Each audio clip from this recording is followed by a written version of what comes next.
ఏంటి, దేన్ని ఎవరిని కన్ఫ్యూజ్ చేద్దామని? ముందుగా 21 టీవీ ప్రేక్షకులకు మీకు పాలనలో నమస్కారం. అయితే రవి గారి ఒకటే, జీవన్ రెడ్డి గారిని అడ్డం పెట్టుకొని ప్రజా ఆశీర్వాద సభ అంటే ఆల్రెడీ తెలంగాణ ఏర్పడినప్పటి నుంచి ఇప్పటిదాకా కూడా వీళ్ళ టైటిల్స్ సబ్ టైటిల్స్ బాగా కలిసి వచ్చినాయి.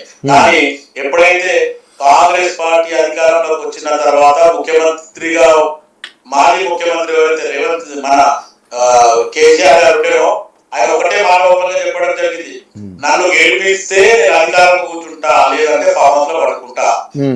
కేసీఆర్ ఉద్యమ కాలం నుంచి ఎన్నైతే వాగ్దానాలు చేసిండో అవి పూర్తి చేసిండా చేయలేదని నాకు తెలియదు. కానీ మొన్న ఆయన ఓడిపోయిన తర్వాత పట్టుకుని నేను ఓడిపోతే నన్ను ఓడిస్తే పట్టుకుని నేను ఫామ్ హౌస్ లో పట్టుకున్నా అన్నమాట అయితే పక్కా ఆయన వాగ్దానాన్ని నెరవేరుస్తుండు.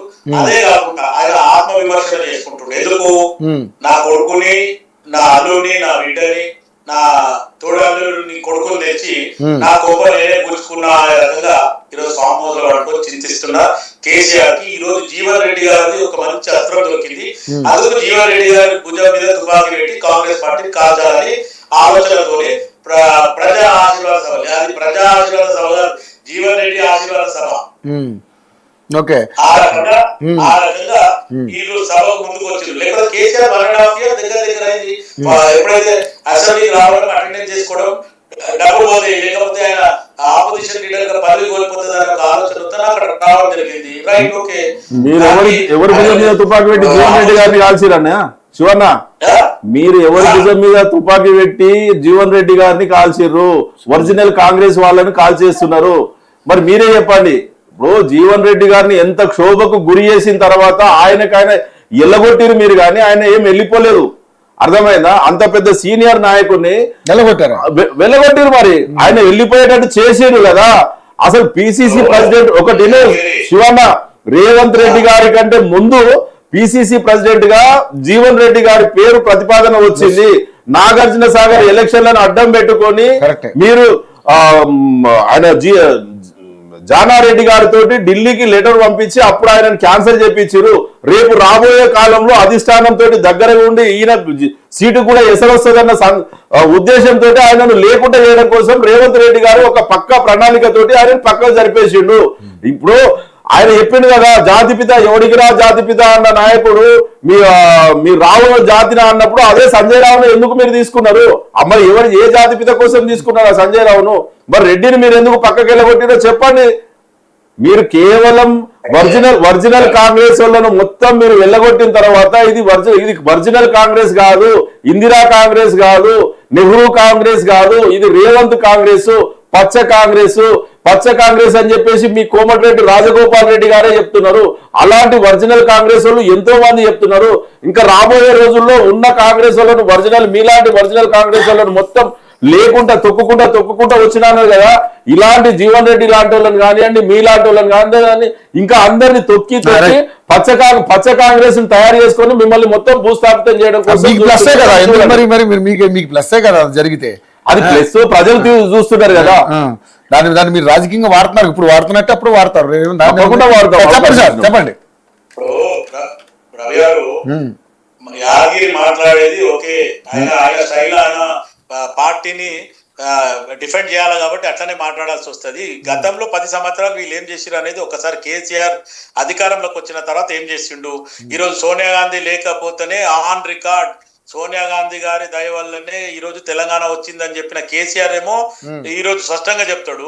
మిగతా బీఆర్ఎస్ నాయకులు ఎవరు కూడా చెప్పారు, ఇన్క్లూడింగ్ ఇవాళ వీళ్ళు అనుకున్న పాత షాడో ముఖ్యమంత్రి కూడా ఈ మాట చెప్పాడు. జీవన్ రెడ్డి గారి సబ్జెక్ట్కి వస్తే నేను జీవన్ రెడ్డి గారికి పర్సనల్ గా నేను ఫోన్ చేయడం జరిగింది, మాట్లాడడం జరిగింది.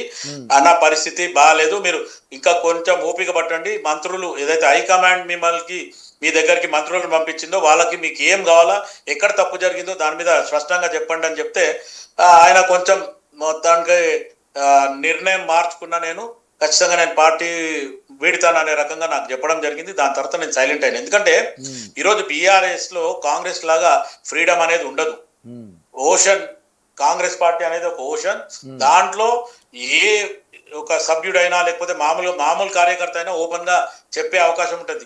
కానీ ఇదే బీఆర్ఎస్ అధికారంలో ఉన్నప్పుడు, టీఆర్ఎస్ అధికారంలో ఉన్నప్పుడు మంత్రులు కానీ, ఎమ్మెల్సీలు కానీ, ఎంపీలు కానీ పోతే 6 గంటల సేపు కూర్చొని సార్ కలవడ పో అని ఎలగొడితే కూడా పోయిన బానిసలు ఉన్నారు. ఈరోజు వాళ్ళు ఇట్లా మాట్లాడితే పద్ధతి కాదు. టీఆర్ఎస్ బీఆర్ఎస్ అనేది ఇట్లా ఓపెన్ గా మాట్లాడడానికి ఎక్కడ కూడా అవకాశం లేదు.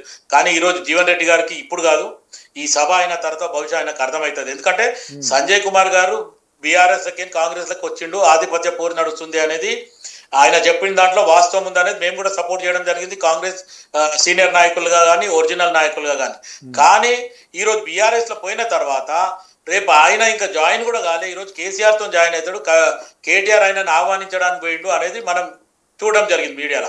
కానీ ఈ రోజు జీవన్ రెడ్డి గారు బీఆర్ఎస్ లకు పోతుండు అంటే మరి అక్కడున్న నాయకులు కూడా అదే కామెంట్ చేస్తుండ్రు. మరి నువ్వు బీఆర్ఎస్ లోకి వస్తే మా పాత వాళ్ళు ఏం చేయాలి, మేము ఆధిపత్య పోరు కాదా అనేది ఉల్టా జీవన్ రెడ్డి గారికి ప్రశ్నిస్తుండ్రు. కానీ ఈ రోజు జీవన్ రెడ్డి గారు ఒక్కసారి ఆలోచించేది ఉండే, మరి ఒకసారి ఆలోచించుండే బీఆర్ఎస్ లకు పోకముందు.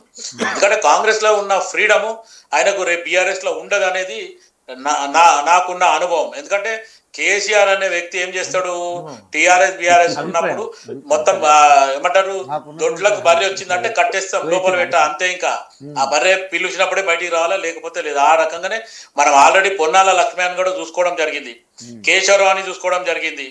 ఖాళీ ఏమంటారు ఒక బొమ్మల్లాగా పక్కన కూర్చుంటాడు అవసరం కేసీఆర్, లేదంటే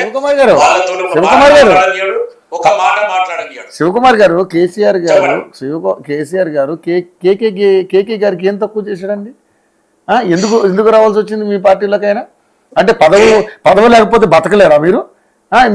ఎవరైనా కానీ అలాంటి వాళ్ళ గురించి ఏం మాట్లాడతారండి? అంటే పదవి ఉంటేనే బ్రతుకుతారా, లేకపోతే బతకలేరా? కేసీఆర్ గారు ఎక్కడికి వెళ్తే అక్కడ దగ్గర కూర్చోబెట్టుకుని సకల మర్యాదలతో తీసుకెళ్లేవాడు ఆయన్ని. ఈ రోజు పార్టీ అవ్వగానే బిడ్డకు మేయర్ ఇచ్చారు. కేశవరావు గురించి, కేసీఆర్ గురించి నాకు ఇంకా బాగా డీటెయిల్ గా తెలుసు. కాళీయాలు మందు పార్టీలో కూర్చుంటే 7 hours కూర్చునేదంట రోడ్ నెంబర్ మినిస్టర్ కేసీఆర్ కి ఆయనకున్న ఇది. కానీ కేసీఆర్ దగ్గర మటుకు ఓవర్ గా కొంచెమైనా అధిక మాట్లాడిండు అంటే పక్కన పెడతారు కేసీఆర్. అది ఆయనకి. ఈ రోజు ఇంకొక పరిస్థితి ఏంది, గడ్డ ప్రసాద్ రావు ఈ రోజు ఒక ఎస్సీ దళితుడు అనే రకంగా ఆయన స్పీకర్ ఉండి అధ్యక్ష అనడానికి సిగ్గుపడి ఈ రోజు అసెంబ్లీలోకి వస్తారని అనేది కూడా చర్చ ఉంది. దానికి ఇక కేసీఆర్ దానికి ఆన్సర్ ఇవ్వాలి. ఎందుకంటే అది మీ స్క్రిప్టా, ఇది మీ స్క్రిప్టా లేకపోతే నిజం వాస్తవమా? నిజామది. కేసీఆర్ గారు అక్కడ ఆయనని అధ్యక్షాన్ని పిలవడానికి ఇబ్బంది పరంగా ఉంది కాబట్టి అంటే కేసీఆర్ రెడ్డి ముఖ్యమంత్రిగా ఉన్నంత కాలం నేను రాను అనే రకంగా కాదు సార్. కేసీఆర్ గారికి దళితులంటే ఇష్టం ఉండేదంట మీ ఉద్దేశం? ఇప్పుడు ఆయన చెప్పేది అంటే నేను గౌరవంగా ఆయన పిలవాలన్నా అధ్యక్ష సార్ అనాల్సి వస్తుంది, నేను ఒక దళితుడు అనాలా అనే రకంగా ఆలోచనతోని అసెంబ్లీకి వస్తాడు అని చెప్పి మొన్న రీసెంట్ అసెంబ్లీలో చర్చ జరిగింది. ఎవరు చర్చ మీ ముఖ్యమంత్రి అంటుండు. మరి బట్టి విక్రమార్క ఆ రోజు సిఎల్పి చేసిన మీరే ముఖ్యమంత్రి ఎందుకు చేయలేదు శివన్న? బట్టి విక్రమార్క మరి ముఖ్యమంత్రి సీట్లో కూర్చోబెట్టొచ్చు కదా. యాదగిరిగుట్ట బ్రహ్మోత్సవాలలో కిందెందుకు కూర్చోబెట్టావు? సమ్మక్క సారక్క జాతరలో సీతక్కని కిందెందుకు కూర్చోబెట్టిరు? దళితులు గిరిజనులు అని చెప్పేసి మంత్రులను కింద ఎందుకు కూర్చోబెట్టిరు? మీరు రెడ్డి ముఖ్యమంత్రి గారు మీదనే కూర్చున్నాడు, చెప్పండి. కేవలం ఇది తప్పుగా మాట్లాడుతున్నారు. వర్కింగ్ ప్రెసిడెంట్ గా రావడం జరిగింది, హైకమాండ్ కు భరోసా ఇచ్చిండు, నేను పార్టీని అధికారంలో తీసుకొస్తాడు. దానికి స్వయాన హైకమాండ్ కి అటు రాహుల్ గాంధీ గారి కానీ, సోనియా గాంధీ గారి కానీ నేను కూడా స్వయాన లెటర్ రాసిన, ఎవరైతే కష్టపడి పార్టీని అధికారంలో తీసుకొచ్చిండో అతన్నే ముఖ్యమంత్రి చేయండి, అంటే రేవంత్ రెడ్డినే ముఖ్యమంత్రి చేయండి అని ఎవరైతే ఢిల్లీకి అత్యధిక మూటలు వర్తిస్తారో అతన్నే సీఎం చేస్తారు. రైట్ శివకుమార్ గారు మన